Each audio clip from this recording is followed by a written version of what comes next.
আৰু আজিৰ পৰা আৰু এটা গুৰুত্বপূৰ্ণ সিদ্ধান্ত আমি লৈছো এতিয়াৰ পৰা আমাৰ ডিসি সকলে 4th গ্ৰেড 3rd গ্ৰেড আৰু গেজেটেড আৰু নন গেজেটেড এই পোষ্টসমূহ তেওঁলোকে উইদিন দা ডিস্ট্ৰিক্ট ট্ৰান্সফাৰ কৰিব পাৰিব কিন্তু গেজেটেড আমাৰ যদি পোষ্ট থাকে অফিচাৰ্স থাকে গেজেটেড অফিচাৰ সকলক ট্ৰান্সফাৰ কৰিলে কনসাৰ্ন গাৰ্ডিয়ান মিনিষ্টাৰৰ পৰা এপ্ৰুভেল ল'ব লাগিব মানে আমাৰ ডিসি ডিস্ট্ৰিক্ট এতিয়া ডিস্ট্ৰিক্ট কমিশনাৰ সকলে আজিৰ পৰা ডিসি ডেপুটি কমিশনাৰ নাই আজিৰ পৰা আছে ডিস্ট্ৰিক্ট কমিশনাৰ সকলে তেওঁলোকৰ ডিস্ট্ৰিক্ট উইদিন দা ডিস্ট্ৰিক্ট তেওঁলোকৰ ডিস্ট্ৰিক্টৰ ভিতৰত ট্ৰান্সফাৰ কৰিব পাৰিব both gazetted and non gazetted officer 4th grade 3rd grade to পাৰিবই আৰু যদি এজন gazetted officer transfer কৰে within the district he has to take approval from concerned district's guardian minister মানে guardian minister পৰা approval ল'ব লাগিব অকল gazetted postৰ কাৰণে gazetted officer transferৰ কাৰণে বাকি সকল তেওঁ নিজে কৰিব পাৰিব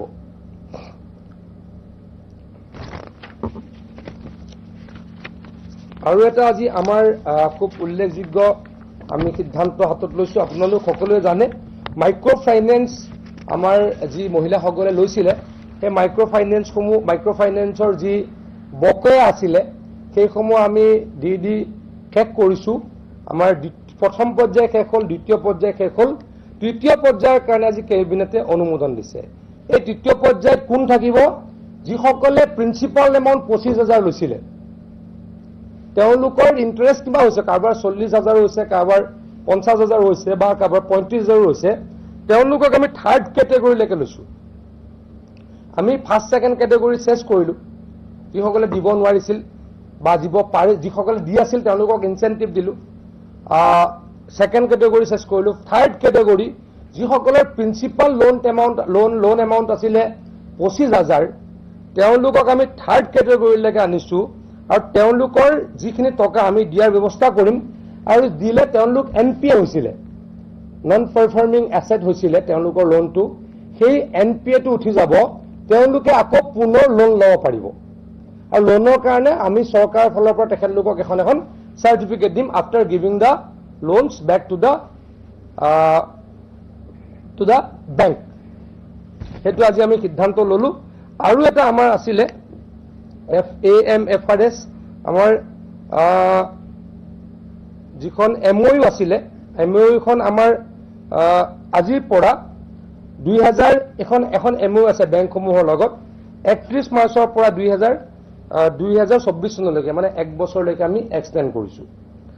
আমি আৰু এটা আপোনালোকক ক'ব খুজিছো আন্ডাৰ ক্যাটেগৰী 1 আমি ক্যাটেগৰী দুটা অলৰেডি কৰিলো 3 নম্বৰ ক্যাটেগৰীটো আপোনালোকক ক'লো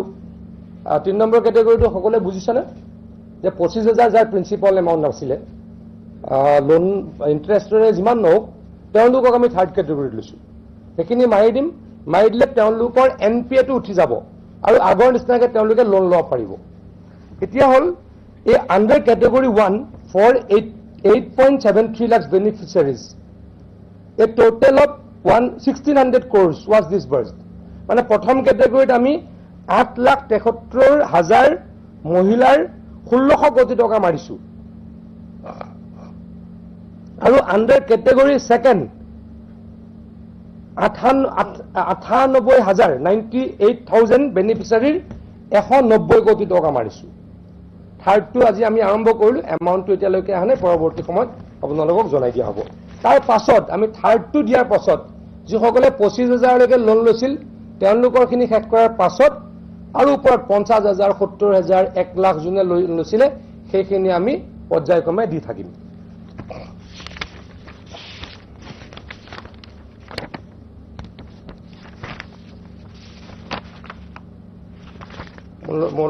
আজিৰ কেবিনেটৰ এইখিনি সিদ্ধান্ত আপোনালোকৰ যদি কিবা খুদিব লগা আছে খুদিব পাৰে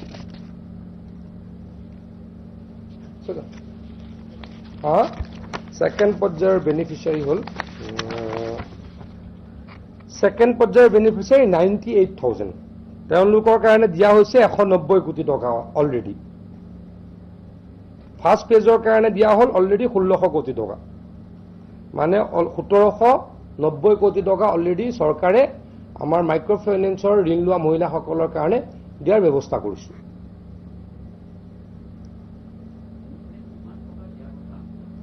মানে